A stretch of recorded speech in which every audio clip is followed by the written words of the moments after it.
Hello dear students, आप सभी को नए वर्ष की हार्दिक शुभकामनाएं। जैसा कि हमने आपसे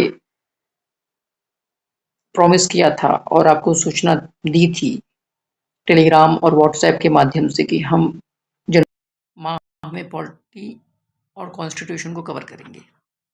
भारतीय राज्य व्यवस्था एवं संविधान को पूर्ण रूप से कवर करने का प्रयास करेंगे और एक रूपरेखा भी आपको व्हाट्सएप में इमेज के माध्यम से भेज दी गई थी कि किस तरह से हम चैप्टर वाइज प्रत्येक दिन एक एक चैप्टर खत्म करेंगे और प्रयास करेंगे कि अंतिम दिवस यानी जनवरी माह के अंतिम दिवस तक पूरी पॉलिटी को कवर कर लिया जाए। देखते हैं, इसी क्रम में आज हम शुरू करते हैं भारतीय राज्य व्यवस्था। किसी भी नए विषय को शुरू करने से पहले सबसे पहले ये जानना जरूरी होता है कि राज्य व्यवस्था क्या है। यहाँ पर हम राज्य व्यवस्था शुरू करने जा रहे हैं। सबसे पहले हमें जानेंगे कि राज्य व्यवस्था का मतलब क्या होता है। देखिए, वह नियम या व्यवस्था जिसके मुताबिक प्रजा का शासन होता है, वह नियम या व्यवस्था जिसके मुताबिक प्रजा का शासन होता है, उसे हम राज्य व्यवस्था कहते हैं। ठीक है, राज्य व्यवस्था एक अलग चीज है जबकि संविधान अलग चीज है। अभी थोड़ी देर में मैं उसका अंतर भी आपको बताऊंगा। सबसे पहले हमें जान लेते हैं कि राज्य व्यवस्था का क्या मतलब है। तो राज्य व्यवस्था का मतलब है कि वह नियम या व्यवस्था एक नियम है, सेट ऑफ रूल्स है, इसके मुताबिक प्रजा का शासन होता है।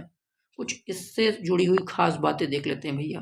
देखिए, सबसे अहम अवधारणा क्या है राज्य व्यवस्था की? राज्य।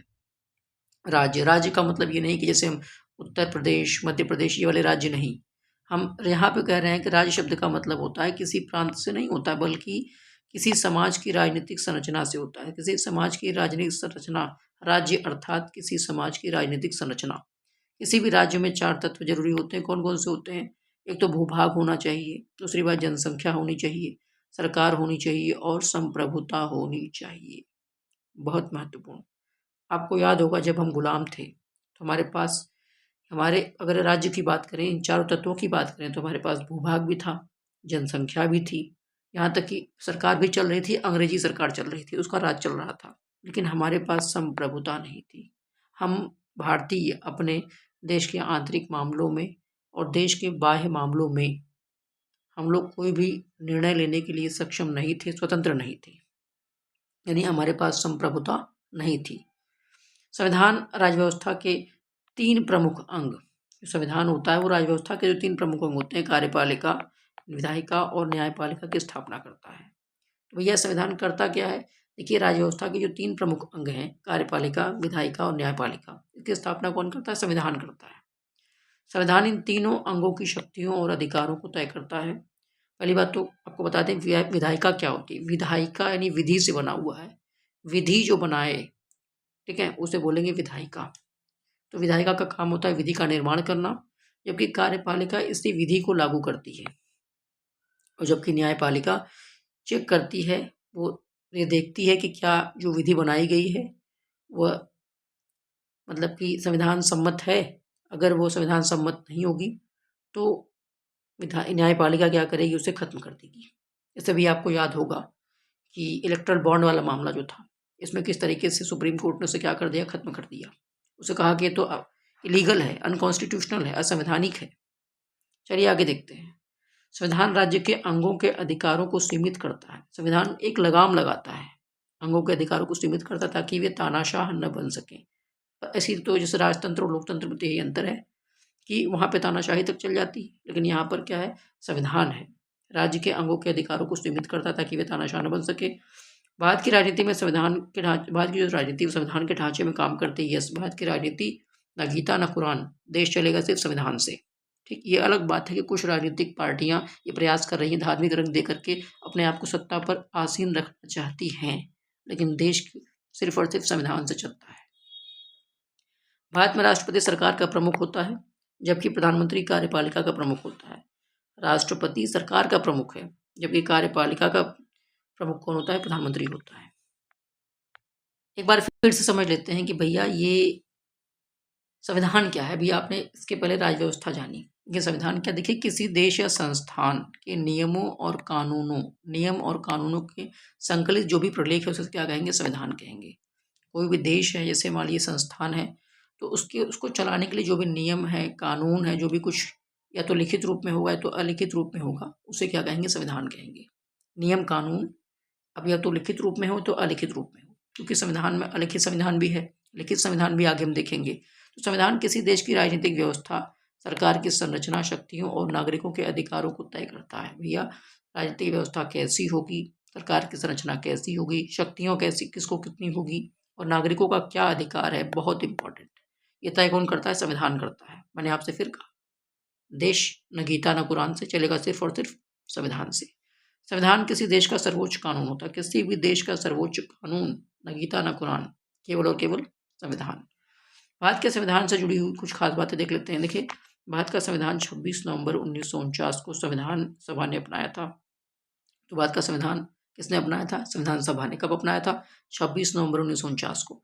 और याद रहे, 26 नवंबर को ही संविधान दिवस भी मनाते हैं। 26 जनवरी 1950 से लागू हुआ। भारत का संविधान दुनिया के किसी भी गणतांत्रिक देश का सबसे लंबा लिखित संविधान है। एक मिनट, गणतांत्रिक क्या होता है? गणतांत्रिक का मतलब होता है कि जो वहाँ का राज्य का प्रमुख होगा वो कौन होगा? वो कोई वंशानुगत शासक नहीं होगा। जैसे कि ब्रिटेन की महारानी है, वहाँ क्या है? राजतंत्र है। जो वहाँ का सरकार का प्रमुख है वो कौन है? वहाँ के राजा है, वहाँ की रानी है। लेकिन वो क्या है? वंशानुगत है। लेकिन हमारे यहाँ क्या है? गणतंत्र है। गणतंत्र का मतलब ही होता है कि जो भी देश का प्रमुख होगा, मुखिया होगा, क्योंकि हमारे यहाँ राष्ट्रपति है, वो चुन करके आएंगे चुनाव में, न कि वंशानुगत होंगे।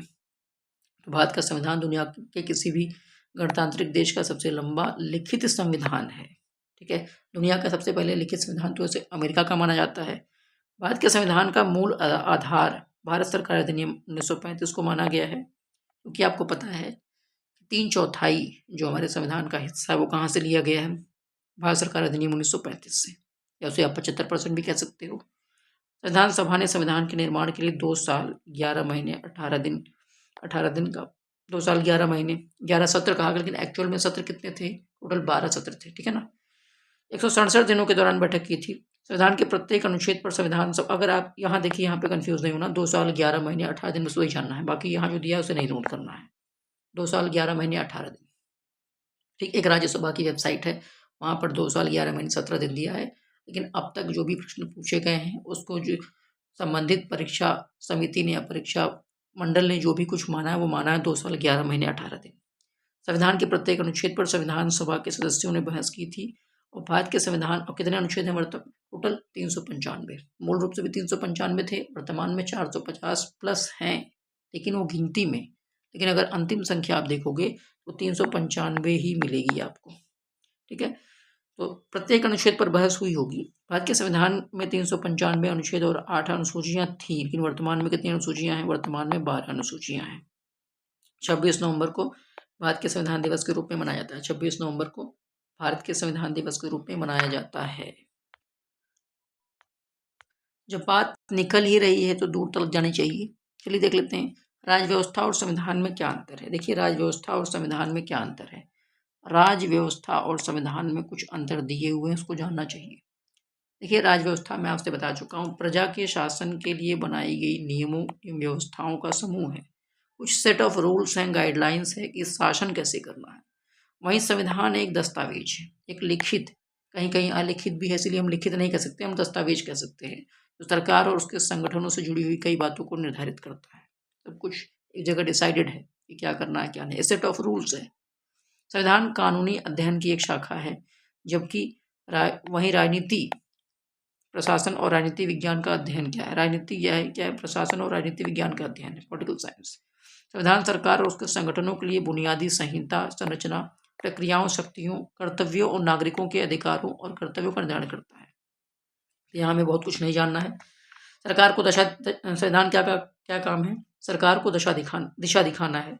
इसके तहत चुनाव प्रणाली हो गई, सरकार का गठन हो गया, शक्तियों का बंटवारा हो गया और अधिकारों की रक्षा, ये सब मुद्दों का निर्धारण कहाँ होगा? संविधान में होगा। ये चीज़ लिखी हुई होती है, या तो लिखी हुई होगी, या तो इस ब्रिटेन में क्या अलिखित संविधान है, तो वहाँ पर अगर लिखा नहीं है, इसका मतलब क्या कि परंपरा के हिसाब से चीज़ें चली आ रही हैं। भारत सरकार, राज्य सरकारें, न्यायपालिका, विधायिका और नौकरशाही से जुड़े अधिकारी आदि की समग्र संरचना को राज्य कहते हैं। ये सब राज्य की परिभाषा की बात की गई है। और आपको पता होगा राज्य की परिभाषा हमारे संविधान के अनुच्छेद 12 और जो 12 में है ठीक वही चीज़ कहाँ है, अनुच्छेद 36 में। जो 12 वाला है वो मूल अधिकार का हिस्सा आ जाता है, जबकि 36 वाला डीपीएसपी यानी राज्य के नीति निर्देशक तत्व का हिस्सा आ जाता है। तो वहाँ पर परिभाषा दी गई, इसको डिटेल में देखेंगे। आगे देखते हैं। अच्छा, क्या संविधान जरूरी है? संविधान की जरूरत क्यों हो? देखिए, किसी भी लोकतांत्रिक देश के लिए संविधान की जरूरत क्यों होती है? उसके पीछे कारण है कि देखिए भाई, नागरिकों के अधिकारों और कर्तव्यों को ये परिभाषित करता है। वहाँ पे उसके अधिकार बने हुए हैं, लिखे हुए हैं, उसकी परिभाषा दी गई। यहाँ तक कर्तव्य की भी बात हो गई। आपको पता होगा हमारे मूल संविधान में मौलिक कर्तव्य नहीं थे।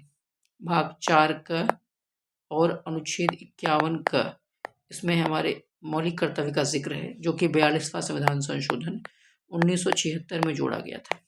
1976 में जोड़ा गया था। इसमें मौलिक कर्तव्य हमने लिया कहाँ से है? हमने लिया है रूस से, या इसको पूर्व सोवियत संघ कह सकते हैं। इसको हम रूस या पूर्व सोवियत संघ कह सकते हैं। अब नागरिकों के अधिकारों और कर्तव्यों को परिभाषित करता है। सरकार की संरचना और कार्यप्रणाली को निर्धारित करता है। कार्यप्रणाली कैसी होगी? न्यायिक प्रणाली की स्थापना करता है। देश को सुचारू रूप से चलाने में मदद करता है। सरकार को दिशा दिखाने का काम करता है संविधान। शासन में स्थिरता, स्टेबिलिटी लाने का प्रयास करता है। पूर्वानुमान प्रदान करता है।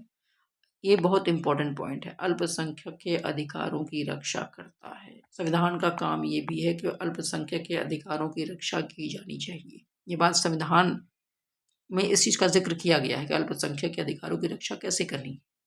लेकिन समस्या ये है कि कभी कभी क्या होता है, कुछ पार्टियां उसको ले लेती हैं कि चलो भाई, ये तो अल्पसंख्यकों का तुष्टीकरण किया जा रहा है। जाहिर कि जो कमज़ोर होता है उसे सुरक्षा दी जाती है, उसे सुरक्षित करने का प्रयास किया जाता है। लेकिन इसका मतलब ये नहीं होता कि आप बहुसंख्यक को अल्पसंख्यक के खिलाफ भड़का करके, उसके खिलाफ भड़का करके आप वोट बटोरो और सत्ता में बने रहो। लेकिन जिनको संविधान की जानकारी नहीं है वो भले इस चीज़ को सोचें, लेकिन अल्पसंख्यक के अधिकारों की रक्षा का जिक्र भी कहाँ पर है? संविधान में है। ठीक है। लेकिन अल्पसंख्यक, इसका मतलब हो सकता है कि एक समुदाय किसी एक क्षेत्र में अल्पसंख्यक हो, कहीं कहीं बहुसंख्यक हो। ठीक है, आगे देखेंगे इस चीज़ को। प्रभुत्वशाली समूह को अपनी शक्ति का दुरुपयोग करने से ये रोकता है। यस, अगर कोई प्रभुत्वशाली समूह है, कोई ग्रुप है, तो उसको उसकी शक्तियों का दुरुपयोग करने से रोकता है। संविधान रोकता है, उस पर लगाम लगाता है।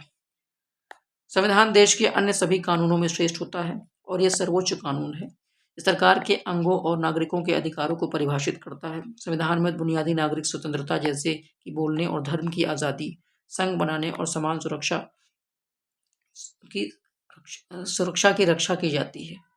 भारत के संविधान को 26 नवंबर 1949 को अपनाया गया था। ये 26 जनवरी 1950 को लागू हुआ था। 26 जनवरी 1950 को लागू हुआ था और 26 जनवरी के दिन ही हम गणतंत्र दिवस मनाते हैं।